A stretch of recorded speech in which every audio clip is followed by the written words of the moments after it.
നമസ്കാരം. തെക്കുവടക്കിലേക്ക് വീണ്ടും സ്വാഗതം. ഞാൻ വി കെ ചെറിയാൻ ഡൽഹിയിൽ നിന്നും, എൻ്റെ സുഹൃത്ത് അശോക് കർത്ത നാട്ടിൽ നിന്നും. ഞങ്ങൾ ആദ്യമായി അശോക് കർത്ത നാട്ടിലെ ഇന്നത്തെ വിശേഷങ്ങൾ പറഞ്ഞ് തുടങ്ങാം. എന്തൊക്കെയാണ് അശോക് നാട്ടിലെ വിശേഷങ്ങൾ? ഇന്നിപ്പം നാട്ടിലെ വിശേഷം എന്ന് പറയാവുന്നത്, 2 ദിവസം മുമ്പ് കോൺഗ്രസ് ഒരു 17 പേരുടെ കമ്മിറ്റി ഉണ്ടാക്കിയിട്ടുണ്ട്. തെരഞ്ഞെടുപ്പിനെ മറ്റോ ആണെന്നാണ് പറയുന്നത്.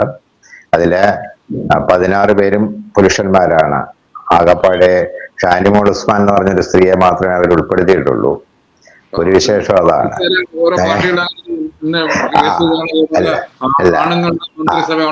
പറഞ്ഞു. അപ്പൊ അതുപോലെ തന്നെ കണ്ണൂരില് ഞാനെന്ന് കേട്ട ഇന്ന് ഇ.പി. ജയരാജൻ അതെ, ഇതിന്റെ പുസ്തകം റിലീസ് ഉണ്ട്. എന്റെ ജീവിതം എന്ന് പറഞ്ഞ പുസ്തകം, അത് ടി പത്മനാഭന് നൽകിക്കൊണ്ട് മുഖ്യമന്ത്രി റിലീസ് ചെയ്യും. പിന്നീട് ശബരിനാഥ്, അതായത് ജി കാർത്തികേയന്റെ മകൻ, അദ്ദേഹത്തിനെ തിരുവനന്തപുരം മേയറാക്കാനുള്ള നീക്കത്തിലാണ്.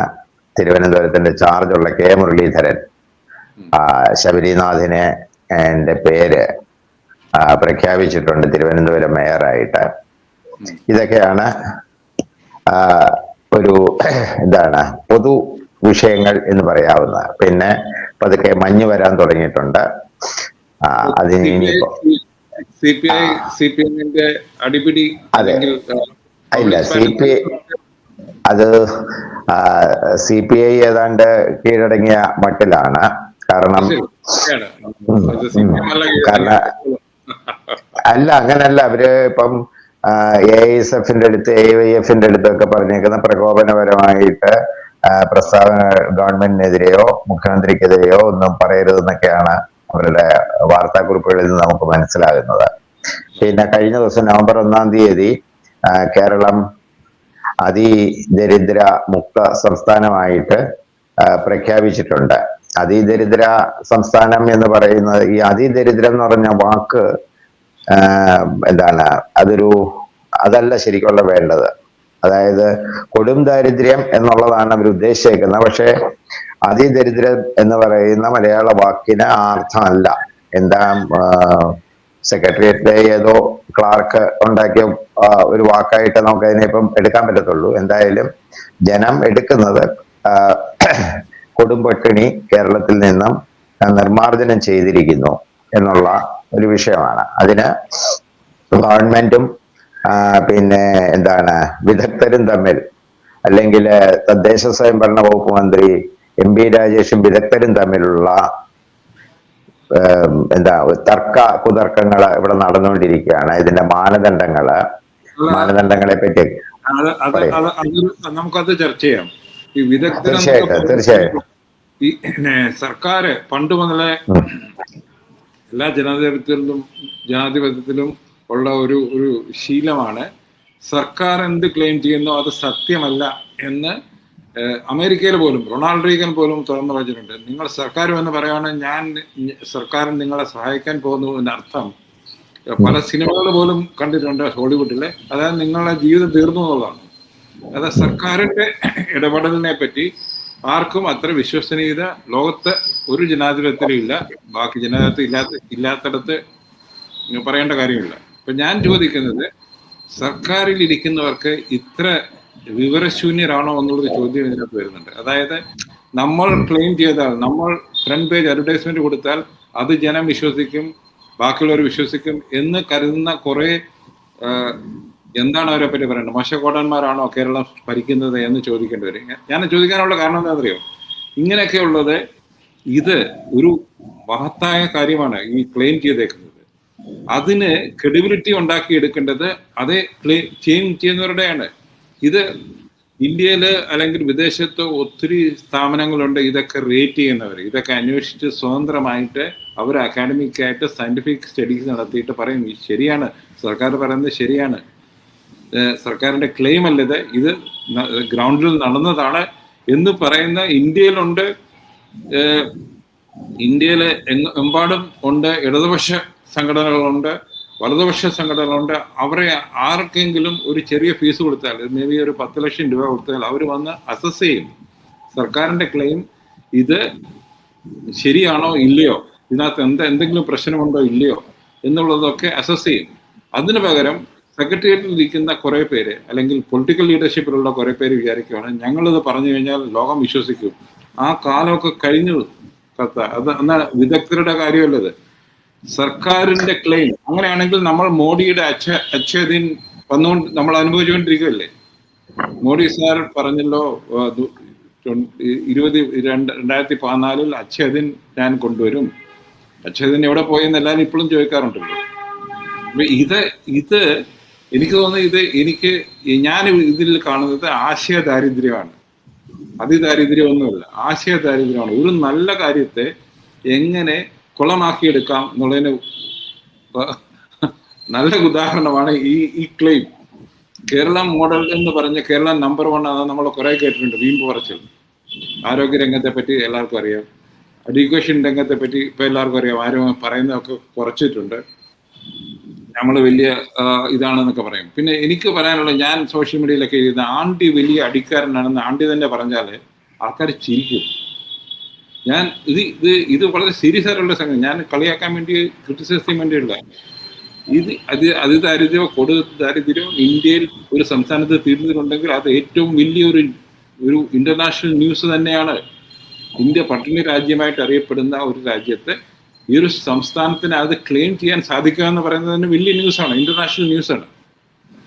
അത് നിരാമരണം ചെയ്യാനുള്ള ആശയ ദാരിദ്ര്യമാണ് ഞാൻ ഇത് മുന്നോട്ട് വെച്ചവർ കാണുന്നത്.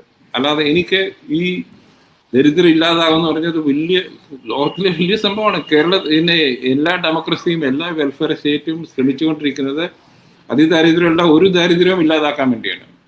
വെൽഫെയർ സ്റ്റേറ്റ് എന്നുള്ള കൺസെപ്റ്റ് തന്നെ അതാണ്. ഡെമോക്രസിയുടെ ബേസിക് എന്ന് പറയുന്നത് വെൽഫെയർ സ്റ്റേറ്റ് ആണല്ലോ. അപ്പോൾ പക്ഷെ അത് നിയമനം ചെയ്യാതെ ഇങ്ങനെ ഒരു ക്ലെയിം ആയിട്ട്, ഒരു അഡ്വർടൈസ്മെന്റ് ആയിട്ട് മാറുന്നത്, അത് എനിക്ക് തോന്നുന്നത് ഇത് കാണിക്കുന്നത് ഇത് കൈകാര്യം ചെയ്യുന്നവരുടെ രാഷ്ട്രീയപരമായും അഡ്മിനിസ്ട്രേറ്റീവ് പരമായിട്ടുള്ള ആശയ ദാരിദ്ര്യം മാത്രമാണ്, വേറെ ഒന്നുമില്ല. ഇതിന്റെ അകത്ത്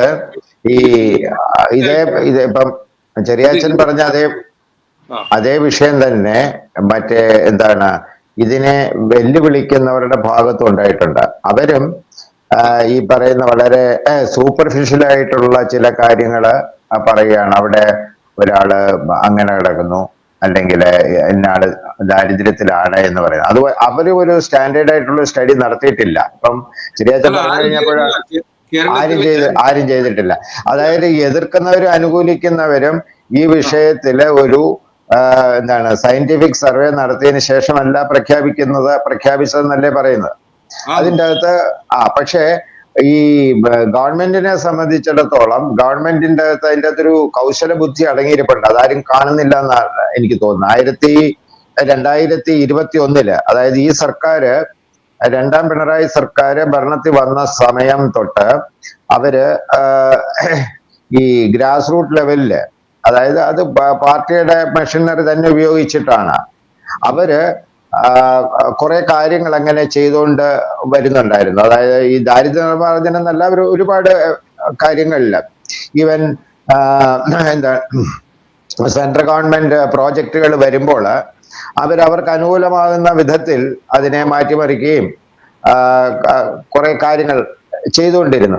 ഇപ്പൊ ഇവരെ CPM-നുള്ള ഒരു പ്രത്യേകത എന്താണെന്ന് പറഞ്ഞു കഴിഞ്ഞാൽ, അവര് ബേസിക് ആയിട്ടുള്ള ആളുകൾ സ്വാധീനം ചെലുത്താനുള്ള പരിപാടികൾ, അതായത് 26-ലെ ഇലക്ഷന് അവർ 21-ലെ തന്നെ സ്റ്റാർട്ട് ചെയ്യും. അതാണ് അതിൻ്റെ അകത്ത് കാണുന്നത്. അപ്പൊ അങ്ങനെ അവരൊരുപാട് കാര്യങ്ങൾ ചെയ്തിട്ടുണ്ട്. അതിന്റെ കോൺഫിഡൻസിലാവണം ഒരു പക്ഷേ ഇപ്പോൾ ഇവരിത് പ്രഖ്യാപിച്ചേക്കുന്നത്. ഇപ്പൊ പറയുന്നത് ശരിയാണ്. ഇനിയും ഈ ഒരു സയന്റിഫിക് ഏജൻസി ഇതിൻ്റെ അകത്ത് ഒരു റിപ്പോർട്ട് കൊടുത്തിട്ടില്ല എന്ന് പറയുന്ന ഒരു പക്ഷെ ശരിയായിരിക്കും. ഞാനത് ഇപ്പം ചെറിയാച്ചൻ പറഞ്ഞപ്പോഴാണ് ആ വിഷയത്തിനെ പറ്റി എന്ത് ഗ്രൗണ്ടിലാണ് ഇവര് ചെയ്യുന്നത്. ഇതേ അവസ്ഥ തന്നെയാണ് മറ്റേ എതിർഭാഗത്തുള്ള ഇതിനെ വെല്ലുവിളിക്കുന്ന അല്ലെങ്കിൽ ഇത് തെറ്റാണെന്ന് പറയുന്ന ആളുകളുടെ. ഞാനിപ്പോ അതിൻ്റെ അകത്ത് ഒരു വ്യത്യാസം കണ്ടത്, ഡോക്ടർ തോമസ് ഐസക് മുൻ ധനകാര്യമന്ത്രി അദ്ദേഹം വളരെ ഒരു പാർട്ടിക്ക് അനുകൂലമോ അല്ലെങ്കിൽ ഗവൺമെന്റിന് അനുകൂലവുമായിട്ടുള്ള പ്രൊപ്പഗൻഡയാണ് ഇതിൻ്റെ അകത്ത് നടത്തി വരുന്നത്. അപ്പൊ അദ്ദേഹം പല പാരാമീറ്ററുകളെ പറ്റിയും പരാമർശിക്കുന്നുണ്ട്. പക്ഷെ എതിർക്കുന്നവര് ആ പാരാമീറ്ററിലേക്ക് വരികയില്ല. അങ്ങനെയാണ് ഇത് പൊക്കോണ്ടിരിക്കുന്നത്. ഇത് കേരളത്തിന്റെ ഈ ക്ലെയിംസിനൊക്കെ ആൾക്കാർ സീരിയസ് ആയിട്ട് എടുക്കാത്തത്, കേരളത്തിന് വെളിയിലുള്ളവർ സീരിയസ് ആയിട്ട് എടുക്കാത്തതിന്റെ കാരണവും ഇതാണ്. സർക്കാരോ അതല്ല അവിടുത്തെ ഓപ്പോസിഷനോ ഒരു ഫാക്ച്വൽ സ്റ്റഡി നടത്തി അതിന്റെ കാര്യകാരണങ്ങൾ വിശദീകരിക്കുന്നില്ല. നമ്മൾ ഡൽഹി വന്നിട്ട് നമ്പർ 1 ആണ്, അതാണ് ഇതാണെന്നൊക്കെ പറഞ്ഞു കഴിഞ്ഞാൽ ആൾക്കാർ ഇപ്പോൾ ചിരിക്കും. അതേസമയം ഇതിപ്പം മുമ്പേ പറഞ്ഞതുപോലെ ഇപ്പൊ എഡ്യൂക്കേഷന്റെ കാര്യത്തിലാണെങ്കിൽ നമുക്ക് വ്യക്തമായ ടേബിൾസ് ഉണ്ട്. അതായത് ഇവിടുത്തെ കുട്ടികൾ പുറത്തു പോയി പഠിക്കുന്നു, ഇവിടുന്നുള്ള അപ്പൊ അങ്ങനെയുള്ള ടേബിൾസ് ഉണ്ട്. ആ ടേബിളില് നിന്ന് നമുക്ക് ഈ പറയുന്ന നമ്പർ 1 ആണെന്ന് ക്ലെയിം ചെയ്ത് കഴിഞ്ഞാൽ അല്ല എന്ന് നമുക്ക് പറയാൻ പറ്റും. പക്ഷേ അത് തന്നെയാണ് ഞാൻ പറയുന്നത്. ഇങ്ങനെ ഈ നമ്പർ 1 കേരളത്തിലെ ഉന്നത വിദ്യാഭ്യാസ മന്ത്രി പലപ്പോഴും പറയാറുണ്ട് കേരളം അതാണ് ഇതാണെന്നൊക്കെ പറഞ്ഞു. മാഡത്തിന്റെ വകുപ്പിൽ എന്താണ് സംഭവിക്കുന്നതെന്ന് അറിയില്ല, അതുകൊണ്ട് ക്ഷമിക്കുക. ഒരു സ്ത്രീയാണ് ഇതൊക്കെ പറയുന്നതെന്ന് കേൾക്കുമ്പോൾ അതിൽ നമുക്ക് അവരോട് സഹതാപം മാത്രമേ തോന്നുന്നുള്ളൂ. ഞാൻ അത്രേ പറയുന്നുള്ളൂ, അല്ലാതെ ഒന്നും പറയാനില്ല. അപ്പൊ എന്ന് പറഞ്ഞാൽ കേരളത്തിനെ ഇത് കാണിക്കുന്നത് കേരളത്തിന്റെ ലിറ്ററസി അല്ലെങ്കിൽ ലിറ്ററസി നിങ്ങൾക്ക് കൊണ്ടുവരുന്നത് ഒരു സയന്റിഫിക് ലോജിക്കൽ ആറ്റിറ്റ്യൂഡും കൂടാണ്. അതില്ലാത്ത ഒരു സമൂഹമായിട്ട് കേരളം മാറിയിരിക്കുന്നുള്ളതാണ്. അതായത് നിങ്ങൾ അതൊരു കാര്യം പറയുമ്പോൾ അതിനെ കാര്യകാരണ സഹിതമായിട്ട് പറയണം എന്നുള്ള ഒരു ബോധ്യമില്ലാത്ത ലിറ്ററേറ്റുകൾ അവരെ അൺഎഡ്യൂക്കേറ്റഡ് എന്ന് പറയേണ്ടി വരും. നമ്മൾ പഴയ പറഞ്ഞ വിദ്യാഭ്യാസത്തെ പറ്റി ചർച്ച ചെയ്ത് അതേ ആ പോയിന്റിലേക്ക് വരേണ്ടി വരും. ഇത് സർക്കാരോ ഏതെങ്കിലും ഇൻഡിപെൻഡന്റ് ഏജൻസിയോ എന്തിന് കേരള യൂണിവേഴ്സിറ്റിയുടെ സ്റ്റാറ്റിസ്റ്റിക്സ് ഡിപ്പാർട്ട്മെന്റ് കാര്യവട്ടത്ത് അവരോട് പറഞ്ഞാൽ അവർ കൊണ്ടുവരട്ടെ. അവർ അക്കാഡമിക്കലി ക്വാളിഫൈഡ് ആണ്, അവർ സർവേ ചെയ്തിട്ട് അവർ പറയുവാണ്. അത് വേണോ? കേരള നമ്മുടെ യൂണിവേഴ്സിറ്റികളിലെ അക്കാഡമിക്സിനെ കൊണ്ട് ഇതൊക്കെ ചെയ്യിക്കണോ? അവര് കയറിയ വഴികളൊക്കെ അറിയാമായിരിക്കുമല്ലോ എങ്ങനെയാണ്. അല്ല, അങ്ങനെയാണെങ്കിൽ വേറെ ആരെങ്കിലും വന്ന് അതിനെ കാര്യകാരണ കോൺട്രാഡിക്ട് ചെയ്യുവാണെങ്കിൽ അത് യൂണിവേഴ്സിറ്റിയുടെ പഠന നിലവാരത്തെയും എക്സ്പോസ് ചെയ്യുമല്ലോ. അപ്പൊ അവർക്ക് ഉണ്ടെങ്കിൽ ഇത് നമ്മൾ പ്രവേശിക്കുന്ന ഇടം വളരെ ദുർഘടമാണ്. നമ്മുടെ യൂണിവേഴ്സിറ്റിയുടെ തന്നെ ക്രെഡിബിലിറ്റി പോകുന്ന സംഗതിയാണെന്ന് അവർക്ക് മനസ്സിലാക്കി കഴിഞ്ഞാൽ അവർ സീരിയസ് ആയിട്ട് ചെയ്യും. കണ്ടിട്ടുണ്ട് പ്രൈവറ്റ് സെക്ടറിലൊക്കെ പല സർവേകളും നടത്തിയിട്ട് അവർക്ക് അനുകൂലമല്ലെങ്കിൽ അവരത് ഇങ്ങനെ വെച്ചുകൊണ്ടിരിക്കും. ഓക്കെ, അവർക്ക് അനുകൂലമല്ലെങ്കിൽ, അവർക്ക് അനുകൂലമാണെങ്കിൽ അവർ ഉടനെ പുറത്തു വിടും. ഇത് എല്ലായിടത്തോളാണ്. പക്ഷേ അവർ പ്രൈവറ്റ് സെക്ടർ ഇപ്പം മാർക്കറ്റ് സർവേ എന്നൊക്കെ പറഞ്ഞ് ചെയ്യത്തില്ലേ, അത് മുഴുവനും അവരെന്താണ് ചെയ്യാൻ ഉദ്ദേശിക്കുന്നത്? ഈ എന്താണ് റിയാലിറ്റി, ഗ്രൗണ്ട് റിയാലിറ്റി എന്ന് ചെക്ക് ചെയ്യാൻ ശ്രമിക്കുകയാണ്. ഇവിടെ സർക്കാരുകൾ പല കാര്യങ്ങളും പറയാനുണ്ട്. മോഡിജി അച്ഛേദിൻ എന്ന് പറഞ്ഞ് ഇപ്പൊ 11 വർഷമായി. അച്ഛേദിൻ എവിടെയാന്ന് എല്ലാവരും ചോദിക്കുന്നു. അപ്പൊ ഇതൊക്കെയാണ് ഇതിനകത്ത് ഇങ്ങനെ ഒരു പൊളിറ്റിക്കൽ ഗ്രാൻഡ് സ്റ്റാൻഡിങ് എന്ന് ഇംഗ്ലീഷ് പറയും. പൊളിറ്റിക്കൽ ഗ്രാൻഡ് സ്റ്റാൻഡിങ് നടത്തിയിട്ട് അത് ഇത്രയും പൈസ ചെലവാക്കി ഡൽഹിയിലെ എല്ലാ ഹിന്ദുസ്ഥാൻ ടൈംസിലും, ടൈംസ് ഓഫ് ഇന്ത്യയിലും, കൽക്കട്ടയിലെ ടെലിഗ്രാഫിലും ഫ്രണ്ട് പേജ് ഫുൾ അഡ്വർടൈസ്മെന്റ് കൊടുത്തേക്കാണ് പിണറായി വിജയന്റെ ചീഫ് മിനിസ്റ്ററിന്റെ. ഞാൻ പറയുന്നത് ഇതൊരു നല്ല കാര്യമാണ്. പക്ഷെ നമ്മൾ പതുങ്ങിയിരിക്കുന്ന കാരണം, ഇതൊന്നും ക്ലെയിം ചെയ്യാത്തതിന് കാരണം വെച്ചാൽ ആരെങ്കിലും ഇതിന്റെ നാഷണലി ഏതെങ്കിലും ഒരു ക്രെഡിബിൾ ഏജൻസി വന്ന് ഇവരെ കോൺടാക്ട് ചെയ്യുവാണെങ്കിൽ അതിലും കൂടുതൽ നാണക്കേട് കേരളത്തിന് ഉണ്ടാകാൻ സാധ്യതയാണ്. അവിടെ നമുക്ക് വേറെ ഒന്നും, ഇതൊരു നല്ല കാര്യമാണ്. ഈ ലോകത്തിലെ കമ്മ്യൂണിസ്റ്റ് പാർട്ടികൾക്ക് അല്ലാതെ വേറെ ആർക്കും ക്ലെയിം ചെയ്യാം. അവർ സോവിയറ്റ് സമയത്ത് റഷ്യയിൽ നിന്നും പോവർട്ടി, ചൈനയിൽ നിന്നും പോവർട്ടി അവരെടുത്തു കളഞ്ഞു എന്ന് അവർക്ക് ക്ലെയിം ചെയ്യാം. അത് ആരും വരുമ്പോൾ അന്വേഷിക്കത്തുമില്ല എന്നുപോലൊരു ക്ലെയിമാണ് കേരളത്തിൽ നടന്നേക്കുന്നത്. അതും ജനാധിപത്യപരമായി ഇലക്റ്റഡ് ഗവൺമെന്റ്. അത് വളരെ അപൂർവമായി സംഭവിക്കുന്ന ലോകത്തിലെ ഒരു സംഭവമാണ്. പക്ഷെ ഞാൻ പറയുന്നത് ആ ഒരു ലോക സംഭവത്തെ ഇങ്ങനെയല്ല ഒരു ആശയ ദാരിദ്ര്യം വെച്ചുകൊണ്ടല്ല ഹാൻഡിൽ ചെയ്യേണ്ടത്. ആശയപരമായി വളരെ ലോജിക്കലായിട്ട് ആരും ചോദ്യം ചെയ്യാത്ത രീതിയിൽ ചെയ്യേണ്ട ഒരു സംഗതിയായിരുന്നു ഇത്. അത് വലിയൊരു അവസരമാണ് കേരളത്തിന് നഷ്ടപ്പെട്ടത് മാത്രമേ ഞാൻ പറയുന്നുള്ളൂ. ഓക്കെ, നമുക്കതിപ്പം ഇങ്ങനെ ചുരുക്കാം. അതായത് ഗവൺമെന്റ് ഇതിൻ്റെ അകത്ത് കുറച്ചുകൂടി എന്താണ് അനവധാനത അല്ലെങ്കിൽ കുറച്ചുകൂടെ സീരിയസ് ആയിട്ട് ഈ കാര്യത്തിനെ കാണണമായിരുന്നു ഗവൺമെന്റ്. അതുപോലെ ഇതിനെ എതിർക്കുന്ന പ്രതിപക്ഷം ഇത് പൊളിച്ചു കാട്ടാനുള്ള ഒരു ബേസിക്സ് സയന്റിഫിക് മാനദണ്ഡങ്ങളൊന്നും മുന്നോട്ട് വെച്ചിട്ടുമില്ല. ഇപ്പൊ ഇതിന് ഇനിയിപ്പോൾ കർണാടക ഗവൺമെന്റിന്റെ സ്റ്റഡി ഡിപ്പാർട്ട്മെന്റ് ഉണ്ട്. അവരെ കൊണ്ട് ആരെങ്കിലും ഇൻഡിപെൻഡന്റ് ആയിട്ടുള്ള അതൊരു ഇന്ത്യൻ ഇൻസ്റ്റിറ്റ്യൂട്ട് ഓഫ് മാനേജ്മെന്റ് ബാംഗ്ലൂരുകാരെ കൊണ്ട് ഒരു സർവേ ചെയ്ത്, അല്ലെങ്കിൽ അതെ, കോഴിക്കോട് IIM ഉണ്ട്.